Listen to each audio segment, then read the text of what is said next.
बोले भगवत नारायण भगवान की जय, शंकर भगवान की जय, गौरी गोपाल भगवान की जय। तो आज प्रसंग है शिव विवाह पे। शिव विवाह जो है भोलेनाथ का विवाह है। जब शिव जी की शादी हो रही थी तब शिव जी की शादी में कोई मनुष्य यानी देवी देवताएं नहीं गए थे पहले से।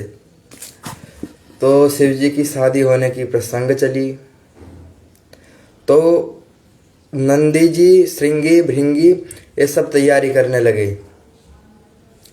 कि भोले बाबा का विवाह है। तो सारे लोग तैयारी करने लगे। तो जैसे ही तैयारी कर रहे थे, तैयारी तो कर रही थी आधी, तो वैसे ही पता लग गया भोले बाबा को कहा कि आप तो तैयार ही नहीं हुए हो।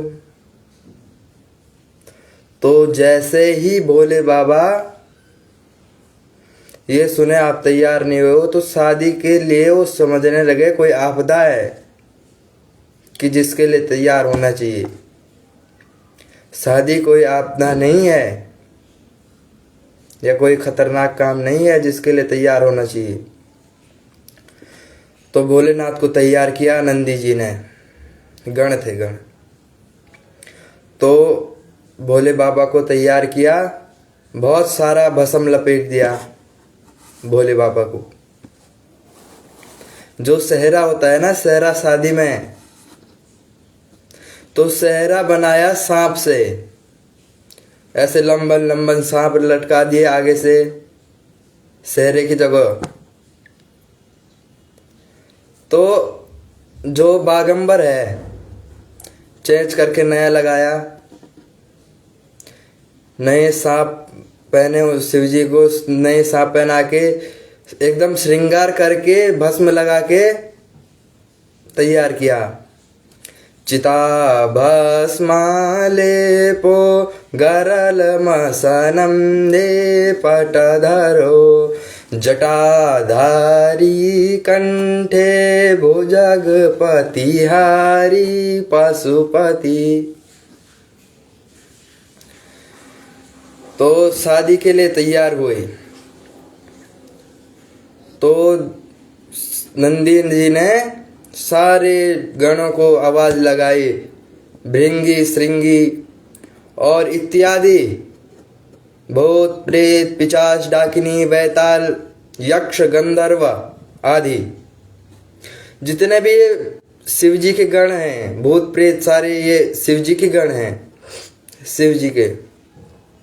तो आवाज लगाया कि भोले बाबा की शादी है, तो सारे आ गए और नंदी जी भी सज गए, क्योंकि उस समय तो गाड़ी, बैलगाड़ी ये तो हुआ करता था नहीं। तो नंदी जी भी सज गए। तो उस दिन भोले बाबा नंदी जी पे पीछे की तरफ को बैठ गए, ऐसे बैठते हैं ना सुलटे में, जैसे घोड़े में बैठते हैं। तो भोले बाबा पीछे मुंह करके बैठ गए। तो सारे पूछने लगे कि नंदी बाबा पे आप पीछे को कैसे क्यों बैठ गए आज। तो भोले बाबा बहुत प्यारा जवाब देते हैं कि मेरा विवाह है उसमें पीछे से मेरे राम आएंगे, मेरे इष्ट आएंगे। भोले बाबा के इष्ट कौन है? राम। उसमें मेरे इष्ट आएंगे। तो भोले बाबा पीछे को बैठ गए। तो चल दिए शादी। जितने भी थे बारात में, भूत, प्रेत, पिशाच, डाकिनी, बैताल, यक्ष, गंधर्व इत्यादि सारे चलने लगे। चलते ही आगे पहुंच गए। एक गांव था, तो गांव में पहुंचे। जैसे बारात का स्वागत करते हैं ना गांव गांव में, अपने तो अभी भी यही रीतियां हैं, गांव में बारात का स्वागत करते हैं। तो सारे बच्चे लोग खड़े थे वहां पे कि शादी आ रही है, बारात आ रही है। तो सारे लोग खड़े थे। तो जैसे ही बारात गई गांव में, सारे बाचन लोग डर गए सारे बच्चे डर गए, क्योंकि भोलेनाथ के सर में तो इतने सांप हैं, गले में सांप है, सर में चंदा है और गंगा है। सारे बच्चे डर गए और भूत प्रेत यक्ष गंधर्व सारों को देख के डर गए। अब भूत भी ऐसे वैसे भूत नहीं, किसी का गला ही नहीं है, किसी का धड़ है ही नहीं, किसी के 4-5 सर हैं, ऐसे भूत। तो बारात आगे पहुंची तो पार्वती जी के घर पे बारात पहुंच गई।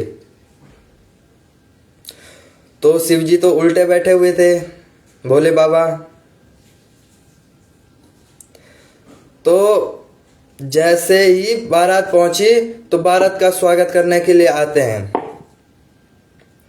तो उनकी सासू आई बारात का स्वागत करने के लिए, पार्वती जी की मैया। तो भोले बाबा को कहा सासू माँ आ रखी है। तो भोले बाबा ने कहा कि सारे मिलके बांट लो, सारे मिल बांट के खा लो। तो बोला सासू आई है, सासू। तब जाके भोले बाबा उतरे कि तुम्हारी पत्नी की मैया आई है, माँ आई है। तो भोले बाबा उतरे नंदी जी से। तो जैसे ही देखा भोले बाबा का चेहरा, तो हाथ से थाली गिर गई पूजा की। तो थाली जैसे ही गिर गई तो कहा ये अशुभ है, अनर्थ है। तो जैसे कहा ये अशुभ है, अनर्थ है, तो भोले बाबा ने कहा कि जहां थाली में क्या क्या था, गंगा जल था, पानी था, दीप था। तो कहा जहां दीप की जगह पे कहा जहां पूरा चंद्रमा आए, पूरे जगह जो पूरे जहान को प्रकाशित करे, तो उसके सामने दीपक की क्या वैल्यू रह जाती है। जैसे अगर कोई बड़ा लोग आ जाए, उसके सामने छोटे लोगों की क्या वैल्यू रह जाती है। पानी का जो लोटा था, जल का लोटा, जो जल का लोटा था, तो जब जिसके सर में गंगा है, जिसके सर में गंगा है, उसको जल के लोटे की क्या जरूरत है। जहां पूरा गंगा आ जाए, पूरी नदी आ जाए, मैया गंगा आ जाए, तो लोटे की क्या जरूरत है। अच्छा, तो ऐसे कहा।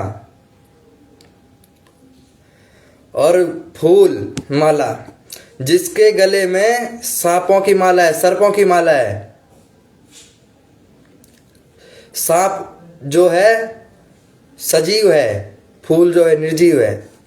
जिसके गले में सजीव की माला हो, उसको फूल से क्या मतलब, उसमें फूल का क्या अस्तित्व रह जाएगा। तो पूजा करी भोले बाबा की।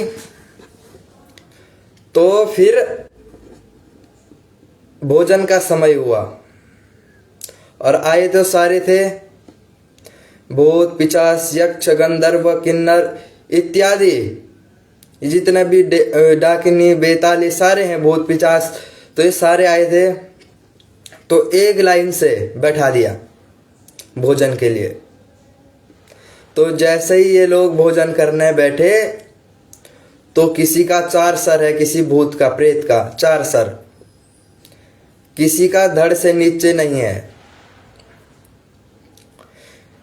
किसी के 10 हाथ हैं।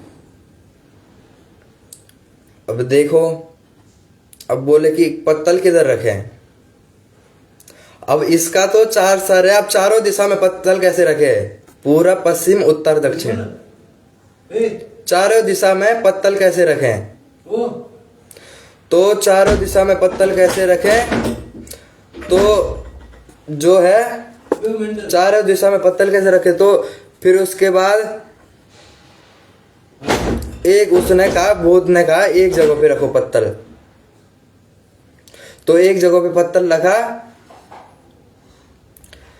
तो भूतन को खिलाया, प्रेतन को खिलाया। अब आई भोले बाबा की बारी, बड़ा सुंदर प्रसंग है। तो भोले बाबा की बारी आई, तो भोले बाबा के रूप में 3 और हैं, भोले बाबा को मिला के 4। कौन कौन है? सूर्य नहीं, चंद्रमा, गंगा और सर्प। अर्घ्य चाहता चंद्रमा, भेंट चाहती गंग, भाई दूध भुजंग को भोला मांगे भंग। अर्घ्य चाहता चंद्रमा, भेंट चाहती गंग, भाई दूध भुजंग को भोला मांगे भंग। अर्थात चंद्रमा अर्घ्य चाहता है, गंगा भेंट चाहती है और दूध चाहता है भुजंग यानी सांप, और भांग मांगे भोला। अपना जो भोला है भोलेनाथ, भोले क्यों कहा गया है भोलेनाथ को? जब भोलेनाथ को भोला क्यों कहा गया है? भोलेनाथ जब भोलेनाथ के पास जब कुबेर इत्यादि इतने बड़े बड़े राजा हैं, जब आके हाथ पसारते हैं, खाने के लिए क्या है भोले बाबा के पास? घर के लिए है शमशान, जहां कोई जाता नहीं है। सोने के लिए है टूटी खाट, गाड़ी के लिए है BMW, कोई है नहीं, नंदी बाबा है, बूढ़े बैल हैं। खाने के लिए प्लेटें नहीं है, खोपड़ी है, इंसान के नरकंकाल है।